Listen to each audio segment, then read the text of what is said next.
ধারাবাহিকের শুরুতে আমরা ঠান্ডার দৃশ্য দেখতে পাই। সেখানে ছবি আঁকার লোকের আনা হয়েছিল রূপার ছবি এঁকে দেওয়ার জন্য, কিন্তু সুদীপা বন্যা দেওয়া সত্ত্বেও লোকটিকে ঠিকঠাক মতো ছবি আঁকাতে পারছিল না। তখন পূর্ণা তাকে বলে, আপনি সরে যান, আমি আছি।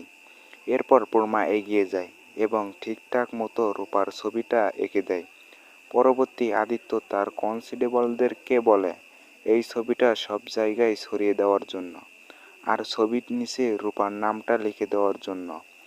পরের সিনে আমাদের আশ্রমের দৃশ্য শেখানো হয়।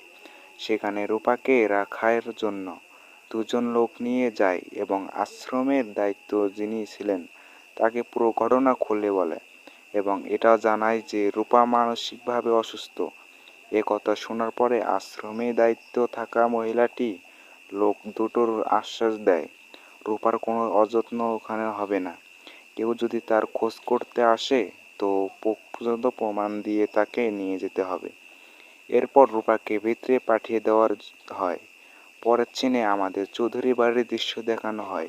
সেখানে কুত্তালানি এসেছিল এবং অগ্নি তাকে জানায় রূপা বাড়ি থেকে চলে গেছে। কুত্তালানি অভিনয় করে বলতে থাকে, চলে গেছে ভালো হয়েছে, কিন্তু তাকে যদি পেতাম আমি আমার সাথে নিয়ে যেতে পারতাম।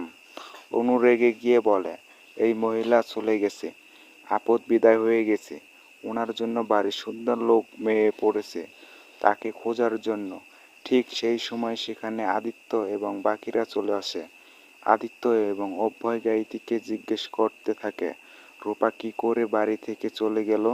সে তো একজন ভূত ঘুরে, তার তো কিছুই মনে নেই, সে একা একা তো বেড়াতে পারে না। এসব কথা শোনার পরে অগ্নু রেগে যায় এবং বলে, তোদের সাহস কি করে হয় বৌদির সাথে এভাবে কথা বলার? এই মহিলার জন্য কত অশান্তি এই বাড়িতে। এরপর অগ্নু সুদীপাকে দোষারোপ করতে থাকে এই বাড়িতে রূপাকে নিয়ে আসার জন্য। এমনকি গাইতি নানা ধরনের কথা শুনতে থাকে। পরবর্তী কুত্তলানি বলে, এজন্য আমি তাকে আমার সাথে নিয়ে যেতে চেয়েছিলাম, তাহলে অন্তত তোমাদের বাড়ির শান্তি বিরাজ থাকতো।